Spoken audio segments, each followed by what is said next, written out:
Hey guys, இன்னைக்கு நம்ம என்ன பார்க்க போறோம்னா ஜீனியஸ் டார்க் நைட் மான்வாவோட 5th சாப்டர் தான். அண்ட் முன்னாடியே சொன்ன மாதிரி இந்த சாப்டருக்கு அப்புறம் தான் இந்த மான்வா வெறித்தனமா போகும். ஸோ மிஸ் பண்ணாம பாருங்க. அண்ட் இந்த மாதிரி புது புது மான்வாலாம் வேணும்னா நம்ம சேனலை சப்ஸ்கிரைப் பண்ணி சப்போர்ட் பண்ணுங்க. ஸோ ஓவரா பேசாம ஸ்ட்ரீட்டா கதைக்குள்ளே போயிடலாம். போன சாப்டர் எங்க முடிஞ்சிருக்கோம்னா ஹீரோ சட்டையை கழட்டி இருப்பான். அதை பார்த்துட்டு ஹீரோட மெய்டோ யங் மாஸ்டர் அப்படின்னு கத்திருப்பான். அதோட தான் போன சாப்டர் முடிச்சிருப்போம். இந்த சாப்டர் அதுல இருந்து தான் கண்டினியூ ஆகுது. சாப்டரோட ஸ்டார்டிங்லயோ ஹீரோ சட்டையை கட்டிட்டு இருக்கும்போது ரோனானோ பொறுமையா நைஸா கண்ணை திறந்து பாக்குறா இவரு என்னதான் பண்றாரு அப்படின்ட்டு. கடைசி சப்ளிமெண்டான அந்த டியூ ஆஃப் த ரிமைனிங் ஃபேரியை எடுத்து அவன் மேலேயே ஊத்திக்கிறான். அவன் ஊத்தின உடனே நிறைய நோட்டிபிகேஷன் பார் ஓப்பன் ஆகுது. ஓப்பன் ஆகி அதுலயும் நீங்க இந்த மாதிரி dew of the remaining fairy use பண்ணிருக்கீங்க, பெட்ரிஃபிகேஷன் எஃபெக்ட் டிசப்பியர் ஆகுது, கோரும் இந்த டியூவும் ஒன்னுத்துக்கு ரியாக்ட் ஆகுது அப்படின்னு நிறைய ஸ்டேட்டஸ் பார் ஓப்பன் ஆகுது. அதெல்லாம் பார்த்துட்டு ஹீரோவும் இது என்ன வினோதமான ஒரு ஃபீலிங் அப்படின்னு பாக்குறான். பார்த்துட்டே இருக்கும்போது இன்னொரு விண்டோ ஓப்பன் ஆகி ஒரு ஹிடன் பீஸ் ஆக்டிவேட் ஆயிருக்கு, உங்களுக்கு டெம்பரவரியா பிளெஸிங் ஆஃப் growthன்னு ஒரு ட்ரேட்ஸ் கிடைச்சிருக்கு அப்படின்னு வருது. ஹீரோவும் அதெல்லாம் பார்த்துட்டு நான் பிளான் பண்ண மாதிரி நடந்துடுச்சு அப்படின்னு நினைக்கிறான். அந்த பிளெஸிங் ஆஃப் growth பத்தி சொல்றாங்க. ஹீரோவோட ஸ்டாமினாவும் 5 ரீச் பண்ற வரைக்கும் அவனோட growth ரேட் டபுளா இருக்கும் அப்படின்னு வருது. ஹீரோவும் இந்த ஸ்டேட்டஸ் விண்டோவெல்லாம் பார்த்துட்டு கடைசியா இருக்கிறது இன்னும் ஒரே விஷயம் தான் அப்படின்னு சொல்லிட்டு அந்த ஸ்க்ரோல் எடுத்து கிழிக்கிறான். அந்த ஸ்க்ரோலை கிழிச்ச உடனே நீங்க இந்த மாதிரி ஸ்க்ரோலை யூஸ் பண்ணிட்டீங்க, உங்களோட ஸ்டாமினாவோட growth ரேட் டபுள் ஆக போகுது அப்படின்னு வருது. ஹீரோவும் இது எல்லாத்தையும் பண்ணி முடிச்சுட்டு நான் அந்த கர்ஸை எலிமினேட் பண்ணிட்டேன், இந்த பிளெஸிங் ஆஃப் growthம் டெம்பரவரி தான், அதுவும் இல்லாம நான் அந்த ஸ்க்ரோலையும் யூஸ் பண்ணிட்டேன், அப்படின்னா இப்போ என்னோட growth ரேட் சாதாரண ஒரு மனுஷனை விட டபுள் மடங்கா இருக்கும். அப்ப அதுக்கெல்லாம் என்ன அர்த்தம்னா நான் நினைச்சதை விட வேகமாவே என் ஸ்டெமினாவை என்னால இன்க்ரீஸ் பண்ண முடியும். ஹீரோ இப்பெல்லாம் நினைச்சிட்டு ஜாலியா நின்னுட்டு இருக்கான். திடீர்னு பார்த்தா ஹீரோட மேடும் ஹீரோ மேல பாஞ்சி இன்மாஸ்டர் உங்களுக்கு ஒன்னும் ஆகலையே அப்படின்னு அந்த பொண்ணு கேட்கறா. கேட்டவனும் ஹீரோவை பார்த்துட்டு நீங்க சடனா சட்டையெல்லாம் கழட்டுவே உங்களுக்கு மண்டையில ஏதோ கோளாறு ஆயிடுச்சு போல நான் நினைச்சேன் அப்படின்றா. ஹீரோவும் என்னடி பேசுற, மூடிட்டு போய் எனக்கு ஒரு டவல் எடுத்துட்டு வா அப்படின்னு அவளை பார்த்து திட்டுறான். அவளும் மூஞ்ச பாவமா வச்சுட்டு ஹீரோவை பாக்குறா. பார்த்ததுக்கு அப்புறம் ஹீரோவும் இதுக்கப்புறம் என் growthல எந்த பிரச்சனையும் இல்லை, அதனால இனிமே நான் இவகிட்ட பொறுமையாவே போலாம் அப்படின்னு மனசுக்குள்ளே நினைச்சிட்டு ஹீரோவோ ரோனானை பார்த்து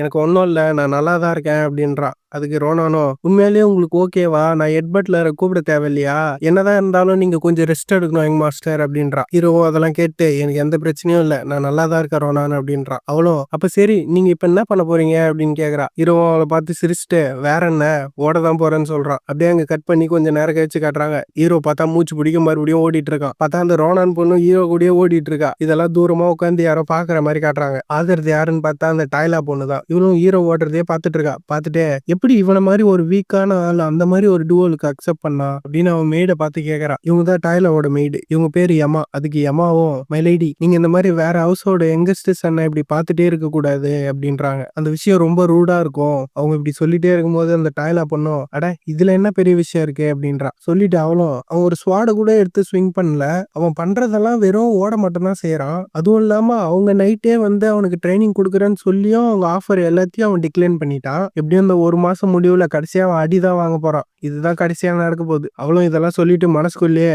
எனக்கு நல்லா தெரியும் இதுதான் நடக்க போகுதுன்னு, ஆனா ஏன் இந்த விஷயம் என்ன ரொம்ப பாதர் பண்ணுது, இவ்வளவு இதெல்லாம் மனசுக்குள்ளேயே யோசிச்சுட்டு இதுக்கு மேல என்னால பொறுமையா இருக்க முடியாதுன்ட்டு எங்கேயோ கிளம்புறா. அதை பார்த்துட்டு எமாவும் மை லேடி அப்படின்னு கத்துறாங்க. டைலான்னு கூப்பிடறதுக்கு கொஞ்சம் பெருசா இருக்க மாதிரி இருக்கு, நம்ம சிவப்பு மண்டேனே வச்சுப்போம். இவளும் நான் இன்னும் கொஞ்ச நேரத்திலே வந்துருவேன் இருங்க அப்படின்ட்டு எங்கேயோ போறா. எங்க போறான்னு பார்த்தா ஹீரோ முன்னாடி தான் வந்து நிக்கிறா. இன்னும் ஹீரோவை பார்த்து ஹே அப்படின்றா. நான் தான் டைலா. இவ இப்படி சொன்ன உடனே ஹீரோவும் மனசுக்குள்ளேயே இவன் எதுக்கு சம்பந்தமே இல்லாம என்ன பார்க்க வந்திருக்கா, ஹீரோவும் இதெல்லாம் மனசுக்குள்ளேயே நினைச்சிட்டு அவளை பார்த்து உனக்கு என்ன வேணும், உன் பேரை இதுக்கு முன்னாடியே நான் எங்கேயோ கேள்விப்பட்ட மாதிரி இருக்கே அப்படின்றான். ஹீரோ அப்படி சொன்ன உடனே இவன் என்ன இவ்வளவு கோல்டா பேசுறான், எனக்கு நல்லா தெரியும் இவன் என் அழகுல மயங்கி தான் இவ்வளவு சர்ப்ரைஸ் ஆகி நிக்கிறான். ஹீரோவை பார்த்தா ஒண்ணுமே புரியாம நின்றுட்டு இருக்கான் பேனு. அவன் பேன் நிக்கிறத பார்த்துட்டு கண்டிப்பா அதே தான் அப்படின்றா. இதெல்லாம் யோசிச்சுட்டு அவளும் ஹீரோவை பார்த்து உனக்கு உண்மையாலே நம்பிக்கை இருக்கா, உன்னால உன் பிரதர்ஸ் தோக்கடிக்க முடியுமா, அதனாலதான் நீ இந்த டியூவலுக்கு அக்செப்ட் பண்ணியா அப்படின்னு ஹீரோ பார்த்து கேக்குறா. கேட்டவளும் வெறும் ஓடுறது மூலியமா மட்டுமே உன்னால உன் பிரதர்ஸ தோக்கடிக்க முடியும்னு நீ நினைக்கிறியா. இவ இப்படி பேசுறதெல்லாம் கேட்டு ஹீரோவோட மேடோ நானும் இதே விஷயத்த தான் கேட்கணும்னு நினைச்சேன், நீ கேட்கிற கேள்விக்கு நான் ஒத்துக்கிறேமா, கேளு அப்படின்னு அவ பாக்குறா. அதுக்கு அந்த சிவப்பு மண்டையும் நீ மட்டும் என்கிட்ட கெஞ்சி கேட்டானா நானே உனக்கு ஸ்வாட் எப்படி யூஸ் பண்ணணும்னு சொல்லி தரேன் அப்படின்ட்டு அப்படியே ஒரே பெருமையா இருக்கா. ஏன்னா ஹீரோ எப்படியோ இவகிட்ட கேப்பா, நம்ம அப்படியே கொஞ்சம் கெத்து காட்டலாம் அப்படின்னு. ஹீரோவும் அதெல்லாம் தேவையில்ல, எனக்கு அதெல்லாம் இன்ட்ரெஸ்ட் இல்ல, என் கண்ணு முன்ன நினைக்க அதை போய் தொலை புரியுதா அப்படின்ட்டு ஹீரோ பண்ணு நடந்து போறான்.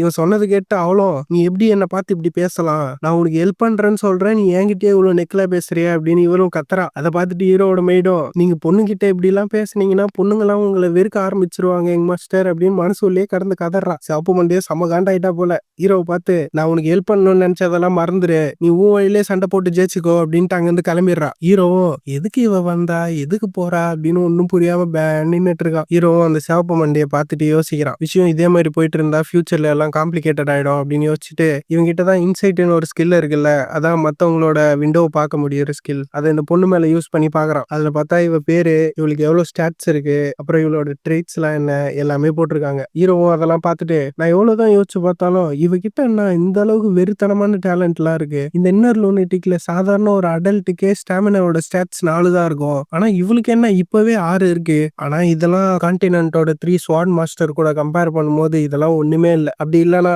ஒரு கிரேட் மேஜ்ல ஒருத்தரான அளவுக்கு இவகிட்ட பொட்டன்ஷியல் இருக்கலாம். இவ்வளவுதான் யோசிச்சு பார்த்தாலும் இவகிட்ட அவங்கள ரீச் பண்ற அளவுக்கு பொட்டன்ஷியல் இருக்கு. இவளால இப்பவே கப்புள் ஆஃப் டீமன்ஸை கொல்ல முடியும். அதுவும் இல்லாம அவகிட்ட இருக்க ஃபயர் ஆட்ரிபியூட், டாய்லா யூஸ் பண்ற ஃபயர் ஆட்ரிபியூட் காலப்போக்குல அது ஒயிட் ஃபிளேமா எவால்வ் ஆகும். அதுவும் இல்லாம அவ அதை யூஸ் பண்ணி தான் ஃபியூச்சர்ல நாக்ஸை போட்டு தள்ள போறா. அப்படின்னா என்ன போட்டு தள்ள போறா. நான் மட்டும் டாய்லாவை இப்ப என் ஃப்ரெண்ட் ஆக்கினா கண்டிப்பா ஃபியூச்சர்ல வரப்போற ஸ்டோரி நிறையவே மாற சான்ஸ் இருக்கு. அதனால நான் எப்படியாச்சும் நான் அந்த மெயின் ஸ்டோரியை ஃபாலோ பண்ணியே ஆகணும், அதுவும் என் டெத்தை அவாய்ட் பண்ணி. ஆனா முதல்ல உண்மையிலேயே என்னால அவ கூட ஃப்ரெண்ட் ஆக முடியுமா, எப்படி பார்த்தாலும் கடைசியா அவதான் என்ன போட்டு தள்ள போறா. ஹீரோ இப்படி நினைச்சிட்டே நின்னுட்டு இருக்கான். பார்த்தா ஒரு மாசம் கழிச்சுன்னு காட்டுறாங்க. பார்த்தா இந்த சிவப்பு மண்டையும் ஹால்ல நடந்து போயிட்டு இருக்கா. இவன் நடந்து போகும்போதே யோசிக்கிறான். என்னன்னு பார்த்தா இவ ஸ்வாட்ச்மேன் பிராக்டிஸ் பண்ணும்போது இவளை சுத்தி நிறைய பேர் நின்னுட்டு பரவாயில்லையே இதை நீங்க ரொம்ப சீக்கிரமாவே கத்துக்கிட்டீங்களே, ஸ்டெல்லனர் ஃபேமிலி கிட்ட இருந்து இது கூட எதிர்பார்க்கலாம் எப்படி அப்படின்னு பேசிட்டு இருக்கானுங்க. இவ்வளவு மனசுக்குள்ளேயே ஸ்டெல்லினார் ஃபேமிலியோட டேலண்டா அப்படின்னு ஏதோ ஒரு விஷயத்த யோசிச்சு பாக்குறா. பார்த்தா இவளோட அக்கா கிட்ட இவ சண்டை போட்டுருக்கா போல. அவங்க அக்கா இவளோட ஸ்வாட உடச்சு இவனை முட்டி போட வச்சுட்டுக்கிறாங்க. இவளும் அதை நினைச்சுதான் நான் எப்படியாச்சும் ஒரு ஸ்ட்ராங்கஸ்ட் நைட்டா மாறணும் அப்படின்னு யோசிக்கிறான். யோசிச்சுட்டு அவளும் ஆனா என்னால உண்மையாவே ஒரு நைட்டா மாற முடியுமா, இப்ப நைட்ஸை பத்தி எல்லாம் சொல்றாங்க. ஒரு நைட்டுன்றவன் எப்பவுமே பேராசையால கன்சியூம் பண்ணப்படாத ஒருத்தனா இருக்கணும். அதுவும் இல்லாம ஒரு நல்ல விஷயத்துக்காக அவன் உயிரை கூட சாக்ரிஃபைஸ் பண்ண தயங்க கூடாது. இது எல்லாத்துக்கும் மேல அவங்க வே ஆஃப் ஸ்வாட கத்துப்பாங்க. இந்த எல்லா குவாலிட்டியும் ஒரு ஆள் கிட்ட இருந்தாதான் அவங்க ஒரு ப்ராப்பர் நைட்டாவே மாற முடியும். இதெல்லாம் சொல்லிட்டு ஹீரோ பத்தி யோசிச்சு பாக்குறான். உண்மையாலே அவனால அவன் பிரதர்ஸை தோக்கடிக்க முடியுமா, அவனுக்கு வருஷக்கணக்கா ஸ்வாட வச்சு ட்ரைனிங் எடுத்திருக்கானுங்க. ஆனா இவனும் வெறும் ரன்னிங் எக்ஸசைஸ் மட்டும் தான் பண்றான். என்னால நம்ப முடியல இப்படி ஒரு விஷயம் நடக்கும் அப்படின்னு. அப்படியே பார்த்தா அடுத்த நாளை காட்டுறாங்க. அதான் இன்னைக்குதான் சண்டை நடக்க போகுது. உள்ள பார்த்தா ஹீரோவும் அவனோட பிரதர் ஒருத்தனும் நின்னுட்டு இருக்கான். இவனுங்க ட்வின்ஸ்ன்றதுனால நிக்கிறது யாருன்னு தெரியல. பார்த்தா சுத்தி மொத்த கும்பலும் நின்னுட்டு இருக்கானுங்க. பால்கனிலையும் ஹீரோ அவங்க அப்பா, பட்லரு, அப்புறம் இந்த சிவப்பு மண்டை, அதுவும் இல்லாம அவங்க கூடயே ஹீரோ அவங்க அப்பாவோட ஃபர்ஸ்ட் ஒய்ஃபும் உட்காந்துட்டு இருக்காங்க. ஃபர்ஸ்ட் ஒய்ஃப்னு போட்டிருக்கானுங்க.